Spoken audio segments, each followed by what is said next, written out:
Bienvenue dans le podcast de la voix de la vente. Ce podcast va vous donner envie de mieux vendre en moins de 5 minutes. Aujourd'hui, je vais vous emmener dans la tête de quelqu'un qui a peur de vendre. Par exemple, une ou un coach qui se lance. Cette personne possède des compétences professionnelles de ouf. Elle a suivi une formation de plus de 9 mois. Elle a coaché ses congénères. Elle a coaché des gens qui ne payent pas ou peu pour se faire la main. Elle a maintenant 100 heures de coaching au compteur. Elle performe dans l'art du questionnement. Elle comprend la problématique qu'on lui expose. Elle sait amener à définir un objectif. Elle sait faire réfléchir aux solutions qui vont bien. Elle sait provoquer les mises en action. Elle fait avancer sa cliente ou son client. Bref, elle maîtrise ses disciplines. Manque de bol, elle n'a aucune expérience avec le développement d'un business. Il y a un truc qui coince. Et ce truc, c'est un mot en 6 lettres qui commence par V. V-E-N-D-R-E,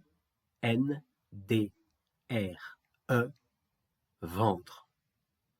Or, pour coacher en pro, à moins de se faire embaucher dans une boîte, va quand même bien falloir vendre sa prestation. Cette problématique m'a interpellé. Et pour la comprendre, j'ai interviewé des coachs qui se lancent. Et voici mes conclusions sous forme de synthèse. Au palmarès des plus belles peurs de vendre se trouve, en médaille de bronze, ne pas oser par peur du ridicule. Médaille d'argent, ne pas oser annoncer son prix avec naturel. Et médaille d'or, syndrome de l'imposteur. Je pense que tout le monde se reconnaît plus ou moins dans ce tableau, non? Bonne nouvelle, tout ça, je sais le coacher. J'ai développé mon expérience avec mes congénères. Je sais vous faire prendre conscience de vos capacités de business développeur. Oui, celles que vous cachez en vous, derrière votre croyance que vous êtes nul en vente et que vous détestez ça. Le grand philosophe Eddie Murphy disait que pour devenir irrésistible, il fallait se croire irrésistible. Eh bien, dans la vente, c'est pareil. Fake it until you make it.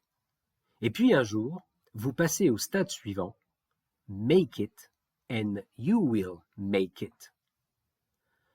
Maintenant, avant que nous nous rencontrions, je vous propose de vous saisir d'un papier et d'un crayon. Voici un exercice pour vous. Listez tout ce qui vous semble le plus pénible dans la vente. La définition de l'offre, la prospection, le pitch, le premier entretien client, retourner au front après s'être fait rembarrer, la relance, l'annonce du prix, le closing, ou alors un peu de tout ça. Dans chacune de ces catégories, écrivez les actions que vous menez et où ça vous a conduit.